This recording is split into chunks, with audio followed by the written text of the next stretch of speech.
Welcome to the Radical Brilliance Podcast with Arjuna Arda and brilliant guests from around the world who are contributing to the evolution of humanity.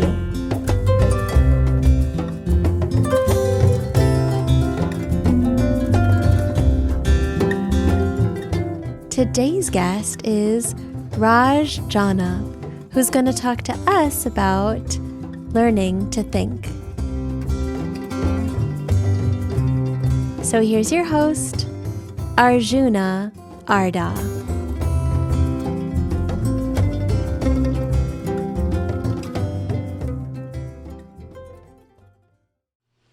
Hey, welcome back to the Radical Brilliance podcast.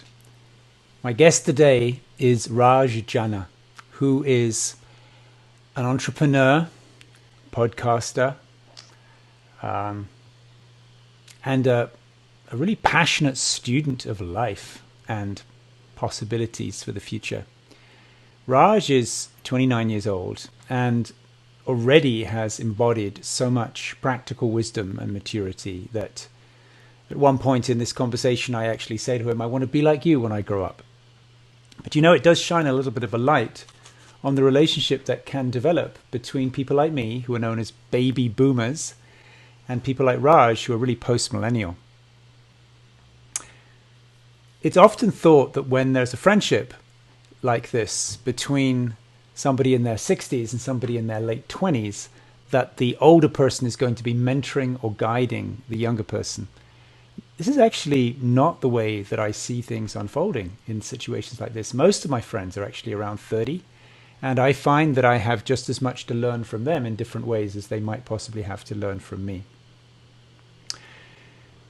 We're at an incredibly pivotal time now where it's almost impossible to assume that things will just continue as they have been, because almost everything you could look at in that way is unsustainable now. This is true environmentally, financially, in terms of population growth, just about everything. We can't keep going on the same trajectories. But the people who are really, to whom that makes the most difference and who are going to really inherit and steward that situation are people coming of age now.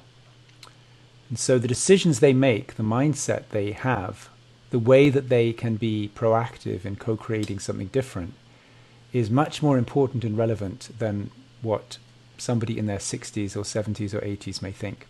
Often on these kind of podcasts, we interview people who have established a track record of expertise over a long period of time.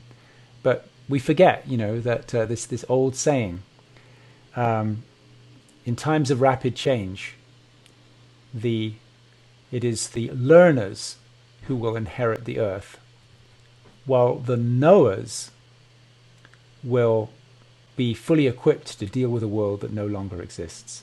So it's a learning disposition. It's being young and malleable, plastic in your neurology and the way your brain functions that allows you to take leadership in times of rapid change. So I'm really happy to have this conversation with Raj. As you'll see, he has all sorts of opinions about all sorts of things, and they're very balanced and stable and mature. So check it out, see what you think, and I'll be here to meet you at the end.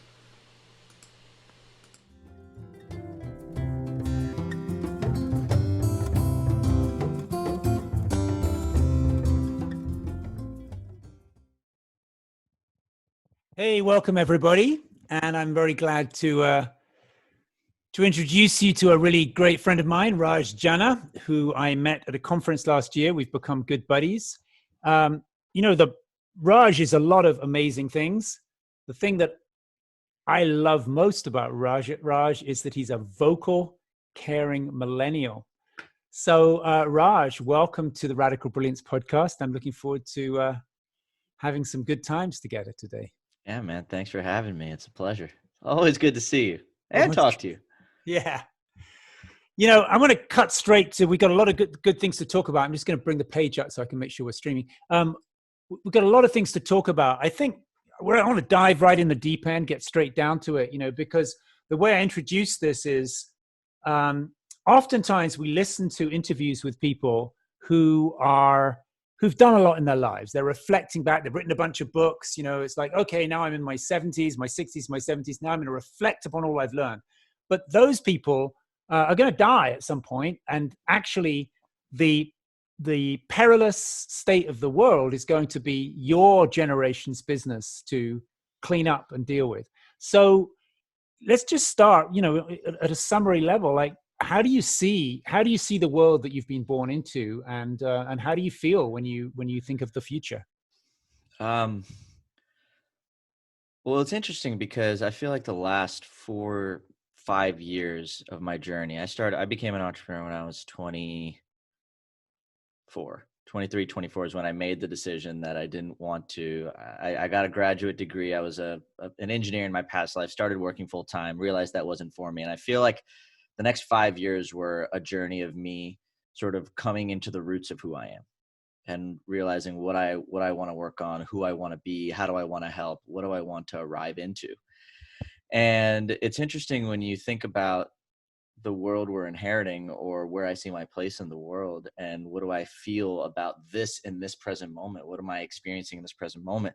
I see an opportunity for all of us to step into truer roles, whether it's in our business, whether it's in our families, whether it's in our communities, whether it's in politics, whether it's in technology, whether it's in investing, whether it's in opportunity creation.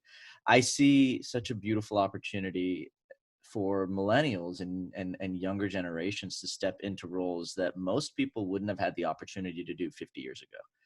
I think the onset of technology has given individuals like myself access to learnings, to teachings, to gurus and mentors who are far away from me. I don't need to be in proximity to learn anymore. I can learn whenever I choose to learn, and I can change my life whenever I choose to change my life.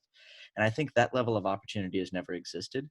So I think I'm so excited for what's coming and where we're going to go. I think that entrepreneurs are going to get younger and younger and younger.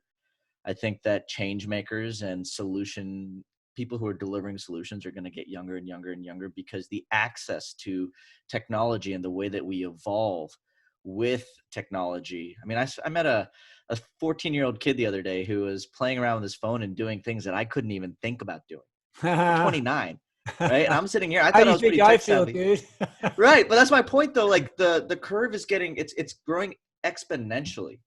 And so the access to technology, information, and freedom is really, I think, giving younger generations the opportunity to, yeah, sure, we're inheriting problems, but we're also inheriting opportunity. And I think that's what I love to focus on, right? Like there's a lot that's broken with the world. There's a lot of structures that could use a refresh on a global or even a local scale. But at the end of the day, I think it's important to also focus on the immense amount of opportunity that exists for anybody who's willing and able, for the most part, to take part in and to take advantage of.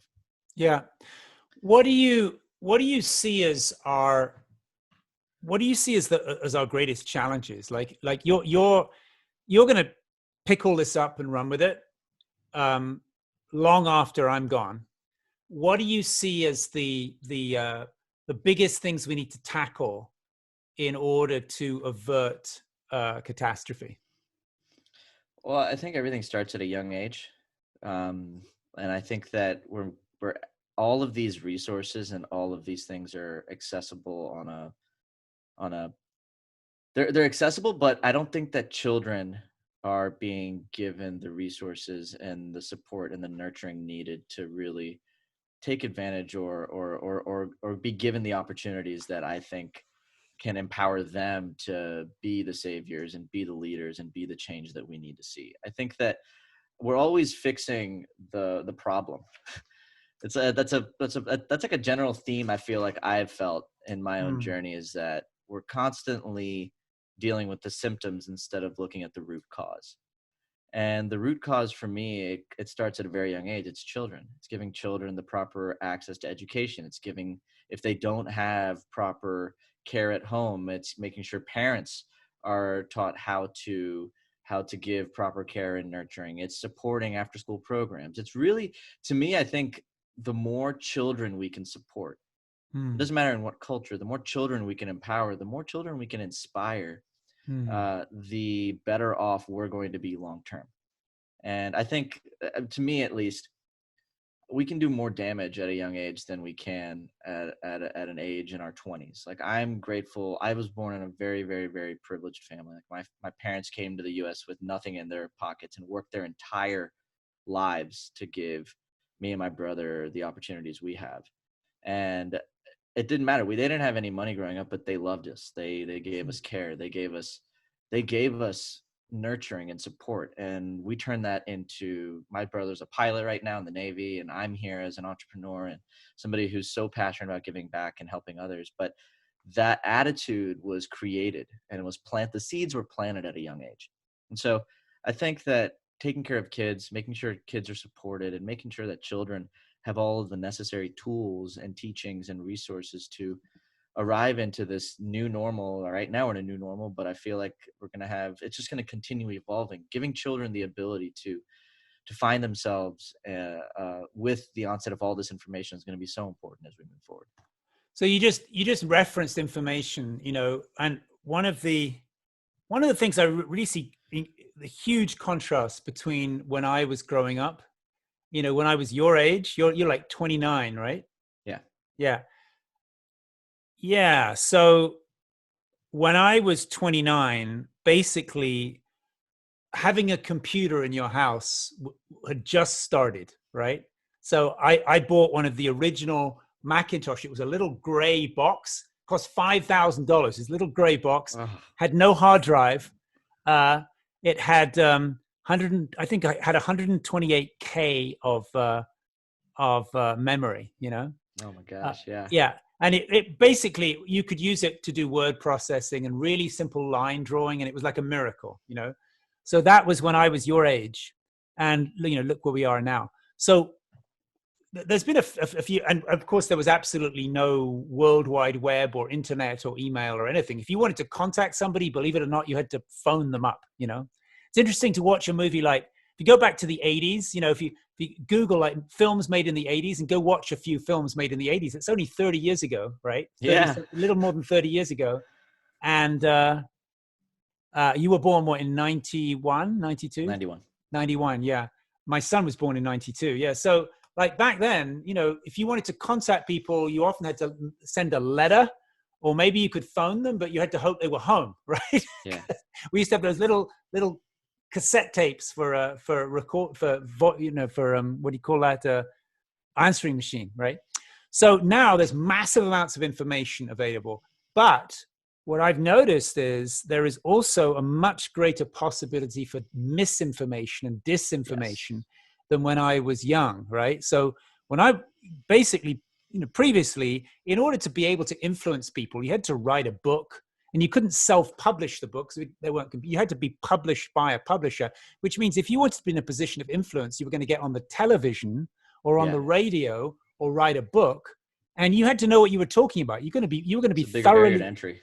Yeah, you were going to be thoroughly vetted. Now, of course, that meant you could say, well, it was a kind of elitist in a way in terms of information, but at least we knew that the people who were talking had some credibility. Today, anybody can go on social media and spread any kind of information they want, whether it's true or not. And in fact, there's actually organized campaigns now to spread misinformation for political or even corporate gain. So how does all that strike you? Like, do you feel like the reduction of attention span is problematic, as well as providing more information? It's also problematic that we don't go deep enough.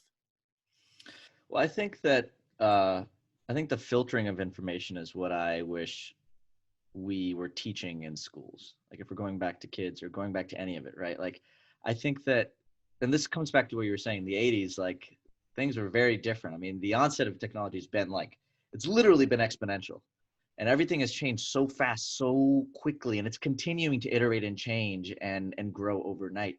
So to me, it's not necessary. And the problem is that the people teaching children, people teaching how to take advantage of, how to be free thinkers. I think free thinking is really what I'm trying to push and I wish was taught better in schools.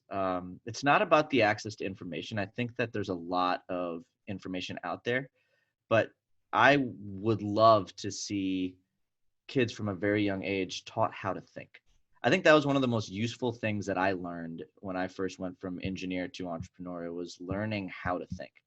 It wasn't being taught how to be a business person. It wasn't being taught how to be an entrepreneur. It wasn't being taught how to start a podcast. It wasn't being taught how to do any of these things. It was being taught where to find the information. It was being taught who to trust and how do you know if somebody's trustworthy. It was being taught how to look at varying viewpoints so that you can make an informed assessment about something that you at the end of the day are going to own.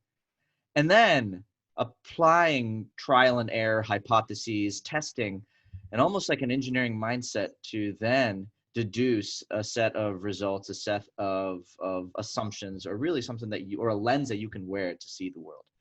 And I think that that is going to become more and more important. And I think that's not taught enough. In schools, we're taught how to regurgitate information.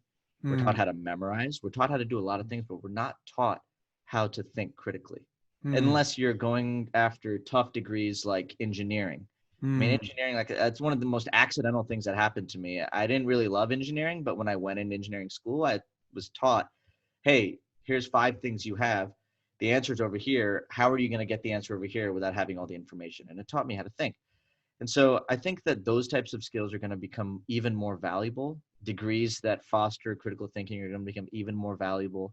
And I think that that's what's going to set children up. If we can start teaching things like that to kids at a young age, then with the onset of information, we're going to learn to make decisions that are rooted in something true. And we're going to teach ourselves how to sift through the crap, sift through misinformation, and vet things that we see on the internet through a more hardened lens. It's tricky stuff, you know. I mean, how among your generation, how optimistic or pessimistic do you feel about everything you've just described in the last 2-3 minutes? I don't know. That's a tough question. I mean, I don't trust. I think one of the things I've realized, at least in my journey, is that it's tough to wait for anybody to make this happen. Yeah, I love that.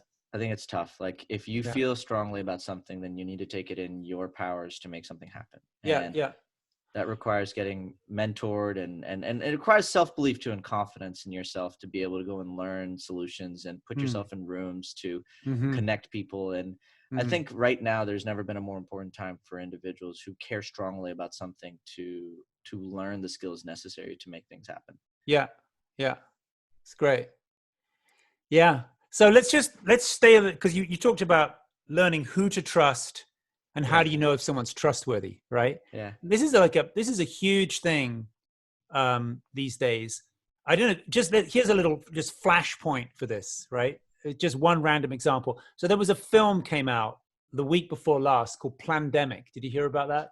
I did. I haven't watched it. Okay. I'll be honest. Yeah. You might want to spare yourself. Anyway, but let's leave that open. But it's an interview with a woman who had, I mean, at least the kind of the contemporary story is the main, that you could say the conventional story is that she had been discredited for various things, for some research that turned out to be faulty, had to be unpublished, retracted, and then she was arrested for stealing some things from her employer and fired. So there was this interview which presented an alternative narrative. I mean, her narrative, which was very different. And so this movie of 25 minutes, it made multiple claims. You know, it was a dialogue between her and the interviewer, made multiple claims, which were, over the next few days, very systematically and thoroughly discredited by every kind of independent fact-checking source you can imagine. You know, like, I mean, there are multiple sites which are non-partisan, which preoccupy themselves with fact-checking, right? So now we had this movie, and you had everybody and their aunt, you know, anybody who was a reputable investigator was checking and going, no, none of this makes sense. So then I start seeing posts on social media with people coming back and saying, well, who's going to check the fact checkers, right? And now alternative fact checking but not done by anything credible, done by like somebody called Sally Bates, or, just some name, that, well, you didn't know who they were or anything. And so we're seeing now an environment where people who've been to Columbia, to a journalism school for 4 years and worked for a long time and got a Pulitzer Prize is seen as having no more right to credibility than just a name. And I see that's, it's an incredibly different thing. And that's an environment now that your generation is growing up in, where there's been such a doubt shed on journalism and science and the media that now it's kind of like anybody's opinion is equally valid. So that I want to to reflect back on this question of who do you trust and how do you know if someone's trustworthy? A lot of people I see, at least, I keep an eye on social media to see where people are at. A lot of people saying, well, you just don't know who to trust, so I have to trust my gut, which means that a conspiracy theory might be equally as valid as something that's taken 9 months to investigate with a team on the New York Times or Boston Globe or something. So how do you see all that in your generation, that there is really there's this vacuum of credibility now, and really anybody's opinion is equally valid? I trust consistency. Yeah. Me personally, like when somebody is consistently thinking through something and making their thinking visible, I trust that. Like I don't trust results. I don't trust any fact as is. I mean, one of my favorite thinkers of our time, I think, is Naval Ravikant. Naval is a phenomenal thinker. He's an entrepreneur. He's a philosopher. He's sort of, and he talks about everything. I think that's what I personally, for me, I love individuals, or I personally love to sort of, my vetting process is more so, it's over a longer period of time. If I see somebody consistently share perspectives that are intriguing, thought-provoking, research-backed, and honestly provocative in some ways, they're taking a stand for something. Those are the sources that I'll tend to go deeper into, which then will allow me to make a decision on whether I trust them or not. So it doesn't necessarily like I think for me, I trust longevity. I trust people that make their thinking visible. Like if you're not making your thinking visible, then it's hard for me to trust where your insights are coming from. It's hard for me to trust the source of your own personal acumen. And like, I love free thinkers. Like I appreciate free thinkers. I think this is a beautiful time to be alive because the right people don't have to hike up a giant podium to have a voice. But I also believe that in order to, if you want to earn my trust, then I need to see the way you think, and I need to hear the way you think, and I need to trust the way you think. And that usually happens over conversations. Like if it's my partners are constant. Like I remember when I brought on my partner now for my company. I mean, yeah, sure. He had all this acumen. He had all this stuff that he had done. Great.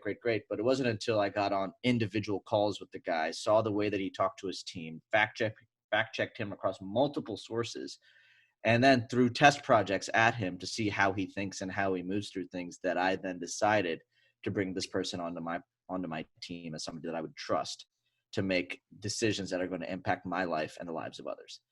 So I think that's the way I think about it. Like I need to see the way you think. And if I don't trust the way you think, or if I don't trust how you came to an answer, then I can't, at the end of the day, trust you with other things. And that usually comes with the track record. Like it doesn't matter. It doesn't have to be a giant thing that I'm never usually coming to somebody for the first time. If I need an answer on something, I go to my partners or people that I trust, mentors that I have put my faith in, who I have vetted already, and maybe more knowledgeable about a subject. I'll go to them and ask, hey, what is your opinion on this? Because I honestly don't know where to think. So the vetting's been done long before I actually go to somebody to get an answer on something. Raj, my brother, you make me cry. Why? Because I'm just I can feel my whole nervous system breathes a sigh of relief when I hear you speak. There's a kind of a sanity and a groundedness in how you're speaking. It's like when I hear you talking, it's like, if this is who's going to inherit the earth, everything's okay. I mean, what you're describing is obviously that's the sane way to live, isn't it? That you don't jump in bed with the first person who makes you an offer. You test things out carefully, and you observe someone's way of thinking and the way of treating people. But tell me, what you've just outlined, which is eminently sane and wise, and it makes me think that I want to be like you when I grow up. No, let me let me ask you though. I mean, do you feel that this is symptomatic of your generation, the way that you're describing? Are we stepping more into a kind of calm sanity you're describing, or are you the exception? I don't know the answer to that question. I do think that I have more resources at my disposal than the average millennial. I mean, there's a lot of people in their 20s who are still trying to pay off student loans, and they're trying to figure out what their next steps are. And I do think that I have done a few things in my life that have allowed me a little more space and peace of mind to then think critically and invest my time in learning from the right people and questioning beliefs and stories. I mean, so I think that there's a bit of an unraveling that happens once you leave college. I think that was when it really started for me, when I was out on my own, paying for myself. Like when I left college, that's when I really started like kind of forming these strong beliefs about the world. Because until then, like whether you believe it or not, you're still inside of a structure. And when you're inside of a structure, it's hard to form strong beliefs about the world until you kind of throw yourself in there and you start to play inside. Like when you start to play inside is really when you start to see what's real, what's not. You start to learn how to learn. And then you start to take what you learn and apply it, which then forms into a form of, experience building and wisdom. And that's how you're really building your gut check. So, I think the resources are there for everybody to build this mindset and this way of thinking. I don't think this is taught though. This isn't taught in schools. Unfortunately, this is taught from mentors. If you have great mentors in your life, they'll teach you how to think. This is taught through social, like building things from scratch. Like I remember when I was in college, I had the opportunity to start a fraternity from scratch. Like that taught me more about people, how to learn, how to figure things out than my degree did. Right. But but at the end of the day, like we don't talk enough about those soft skills. I think soft skills are more important to build when you're growing up. And then when you start getting into the actual workforce where you're on your own, that's when you begin to use your soft skills to build hard skills, because then you're actually reasoning through what you need and what you want and what you desire. And you're navigating the emotional, physical, spiritual, and mental aspects of life with a little more accountability and responsibility, which is what I think is missing when we're first starting out in school. Beautiful. Yeah. One of the things that you are stepping into as you find you're just getting into this thing they call Saturn return. That's really like the next 10 years are going to be like, unstoppable. So one of the things you're stepping into is a society, particularly in America, but it's somewhat global as well, which is extremely polarized in terms of what I like to call value clumping. Value clumping means that you take all these values, which may or may not logically belong together, and we say, okay, all these values determine one camp, and this clump of values determines another camp, and you really have to choose between these two camps to participate. And that's what's happened in America politically. We've got this highly polarized culture where, and sometimes these things are very strange. They don't logically belong together, because now we've got this bizarre thing where we've got evangelical Christians supporting a character who wouldn't appear at the outset to be the darling of evangelical Christians, with a lot of history of racism and mistreatment of women and all sorts of things. So you've got this very politically divided atmosphere, which appears unsustainable. And I feel kind of, on behalf of my generation, I feel a little apologetic to have to pass this over to you, because like we've just increasingly polarized. I don't think politics has ever been so polarized as we see it today, except maybe in a civil war. But but it's, in a way, it is something like a civil war of insults, at least at this point.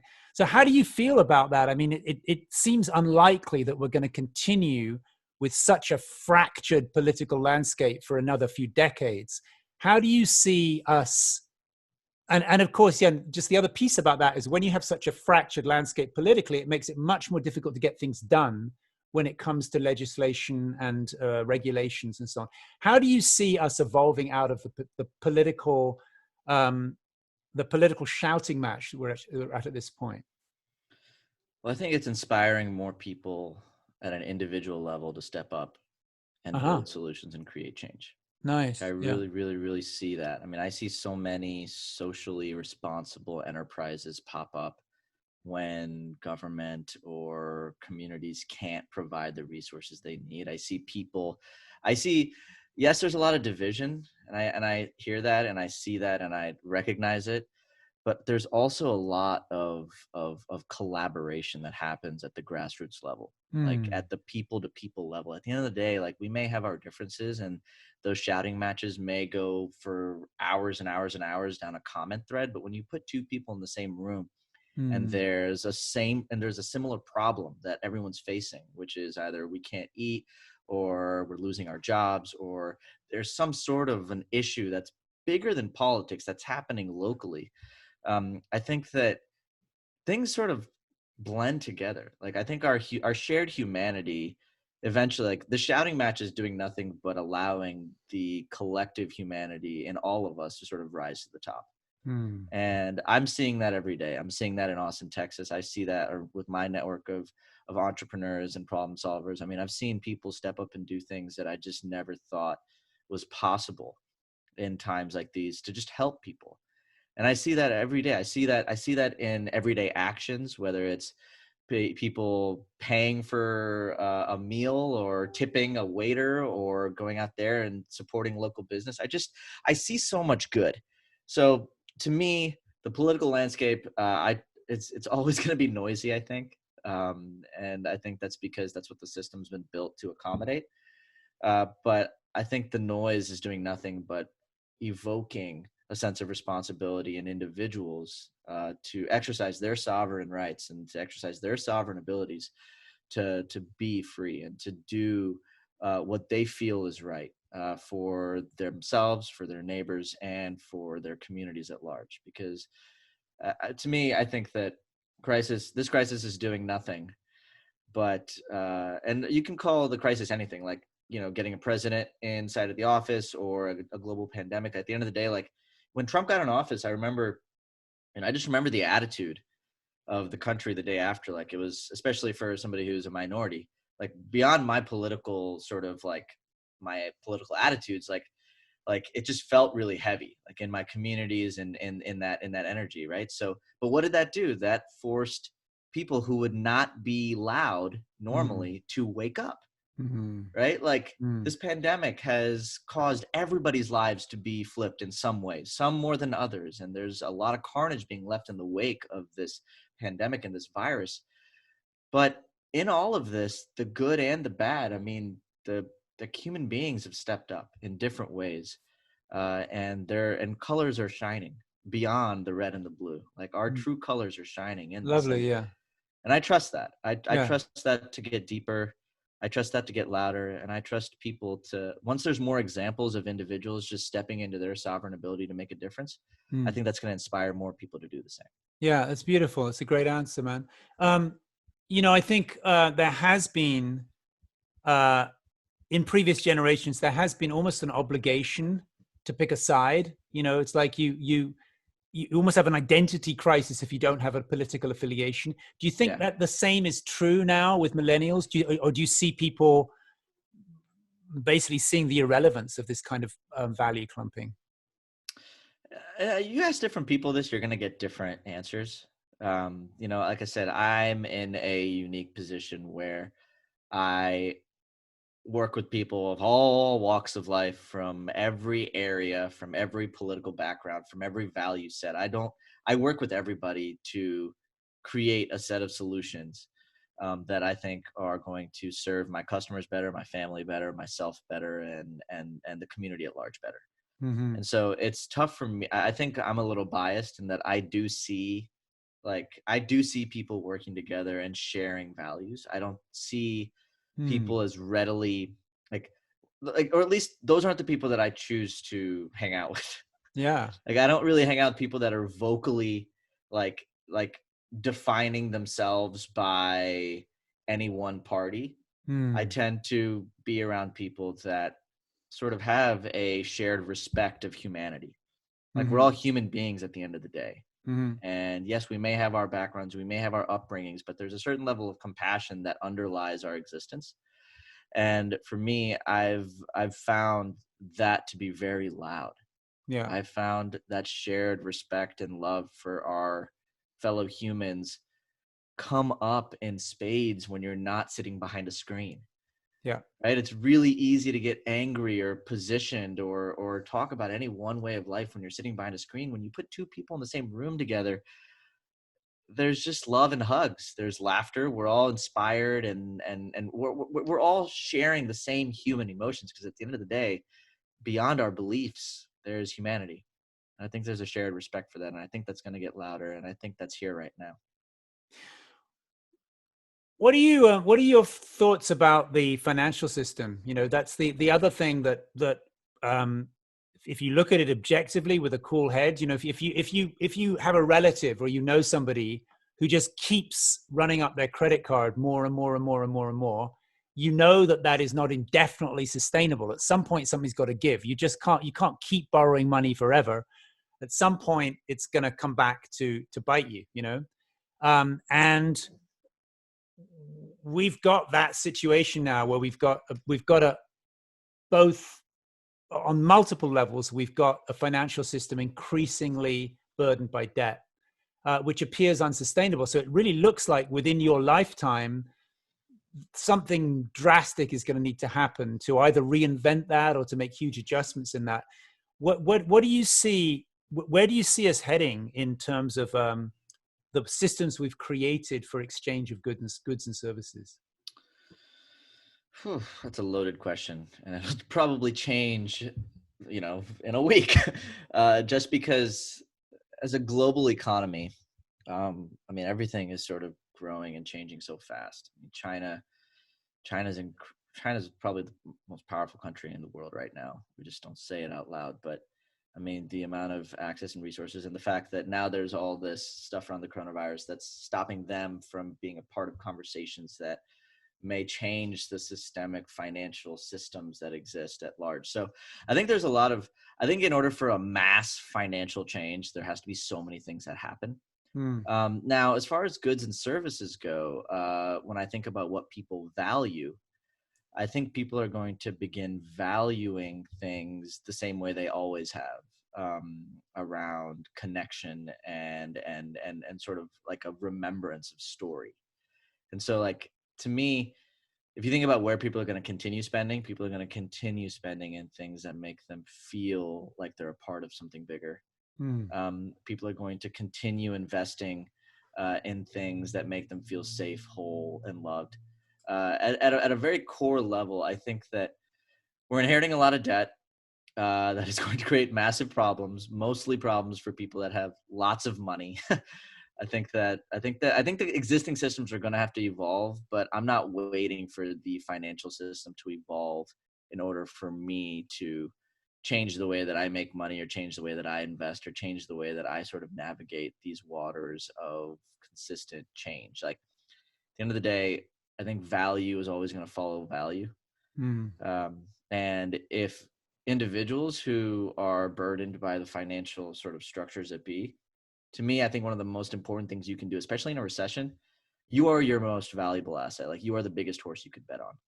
So skills, tangible things like the way you make people feel, your emotional intelligence, your intellectual capacity to think through problems and be critical, your ability to not let fear sort of put you into a state of panic, which then causes you to make crappy decisions. I think that financial literacy happens at the emotional level. And I think that the better you feel about yourself and the more space you can create between you and the things that are happening around you, the more you're going to be able to navigate and dance inside of a fluctuating financial structure, without the sort of panic button being hit, which is what really causes bad spending, which is really what causes you putting resources in places that aren't supposed to be put, which is what causes you borrowing money when you shouldn't be borrowing money. At the end of the day, I think most of our money problems actually root down to our own physiological needs and our fear of not having or having those. And if we can go back, again, going back to kids, teaching kids, like I still can't believe that they don't have money management in elementary schools, right? Like we don't teach children how to be responsible with money. We Yeah. don't teach kids how to do their taxes. We Hmm. don't teach these things. And so like we're expecting kids to have all their stuff figured out by the time they get to 22 when they have a full paying job, when that's when they're actually learning. They're learning how to do all that stuff at that point. But at that point, they've also accumulated financial debt, whether it's in school. They've accumulated all these bad habits from our parents that were alive inside of times where the financial structures weren't the same, right? Like I remember coming right out of school and my dad telling me to put all of my money into a 401k. That was it. Put everything in the 401k so that when you retire, you can take all the money out, right?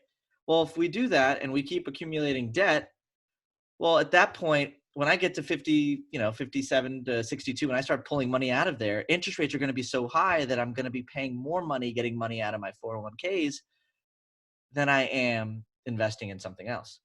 So I think that we need to be careful about who we're getting our financial advice from, going back to vetting the right people, right? It's not just listening blindly to the one hero in our lives. For most people, it's our parents. Just think our parents know everything, therefore we need to get all of our information from them. I'll never forget the best financial book I read was a book called Rich Dad, Poor Dad. Right. Yeah. And the premise of the book is my real dad doesn't know much about money. He's a smart guy, but he doesn't know much about money.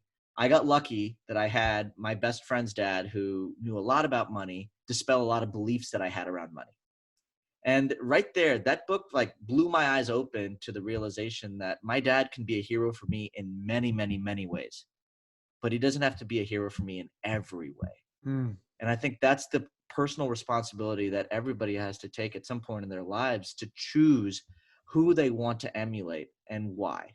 Yeah. And if you do your homework there, I think no matter what happens with the financial system, like you'll learn how to navigate it, because at the end of the day, you are the biggest asset inside of a crisis. It's not how much money you have in a bank account. It's not your job. It's not the people around you. It's you. So. Yeah. I think a parallel to that, a parallel to the financial system being unsustainable, the another thing that your generation is going to be facing even more acutely than we are now is our relationship to the natural earth, to resources and the deplenishing of resources faster than we can renew, and also to the pollution of resources that are vital to us. How do you think that's going to come down in the next nearly 30? So in the next 30 to 40 years that you're going to be really actively participating. How do you see the relationship between Homo sapiens and other species, but also the natural habitat in which we not only live in, but which we rely upon to be healthy? So I personally believe that I'll talk about myself as a shopper.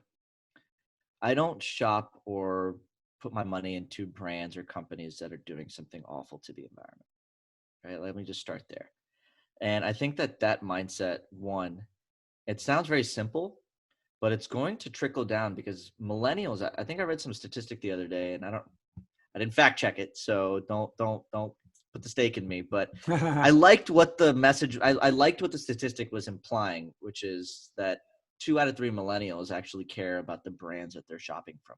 And the stand that those brands make about the environment, the brands that how they treat their employees, like all of those softer things that make, because I mean, think about where I would want to work. If I was a millennial, where would I want to work? Like the work cultures that I'm celebrating are the ones that allow me to take a day off, allow me to work from home, allow me to, do the things that I think elder generations didn't necessarily value.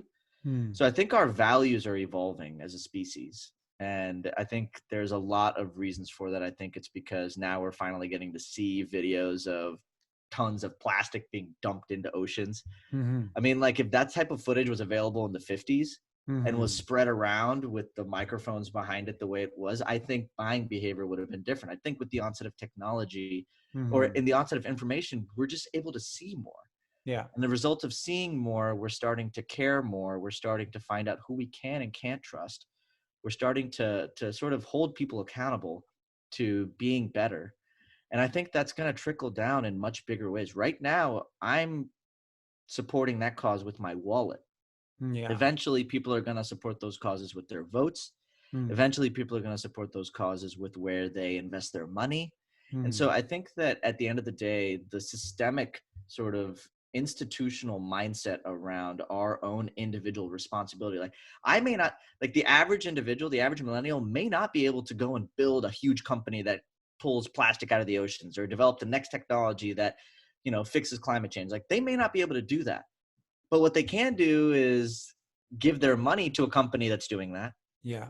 Right. So I think that like younger generations, as they get older, are going to get more used to putting their money and their attention towards things that they believe in because they don't have the time, the resources, or the accolades to go and fix the problem themselves. Mm. And I think that that's going to be a really good thing for not just the planet, but for any social cause or any injustice or anything that's loud in today's world. Hey, brother. What's up, my man? What's up? Thank you so much. I feel really refreshed and hopeful connecting with you, and not only you, but many people like you. It's a funny thing, but this is very obvious when you look at it in a bigger historical context. If we could have a Zoom call with someone from the Middle Ages, or even from if we had a Zoom call with someone from the 17th or 18th century, they would be flounderingly ignorant relative to what we now know. They wouldn't know about bacteria. They wouldn't know about, a gazillion things that we now understand. Their attitude to medicine was just hopelessly misguided. There's a lot of things we know now. And so it's very obvious if you contrast over a couple of centuries that we are more evolved in our understanding, in the way that we treat people, in all kinds of ways. We're more evolved than back then. We recognize, for example, just a simple thing, that actually men and women can equally contribute in all kinds of fields. That was absolutely not recognized at all until the Second World War. I mean, women got the vote in 1920, but that was pretty much it. They didn't really get much else. So we've evolved in so many ways. And I would say that evolution has been exponential in the last 30 years. So actually, I mean, it's very obvious to me that I am speaking to a more evolved human being because you came along later. You've had the benefit of all that time between us. So it's actually inspiring. It's like talking to the future and seeing that the future is good, because you're younger than me. You've got 35 years younger than me. And it's a great thing to hear your sanity and the way that you think your decisions through and the way that you can see things in a balanced way. And I'm grateful, man. And I hope a lot of people of my age will be willing to do what I like to do, which is to realize that if you want to know where we're going, you don't talk to old people reflecting philosophically. You talk to younger people and see where their heads are at, because that's where we can actually take a thermometer reading on the future and realize that actually there's a lot to be hopeful for. So thanks for spending time today, man. I really appreciate you. And, I'm always here for you. And there's a kind of there's a backwards and forwards that happens between us where, we've got things we can always share with each other and teach each other. And I'm sure we'll keep our regular calls going. I appreciate you so much, my man. Thank you for opening up the dialogue and for giving me the gift of your presence. I very much appreciate. Yeah. Back at you, man. See you soon. See you soon.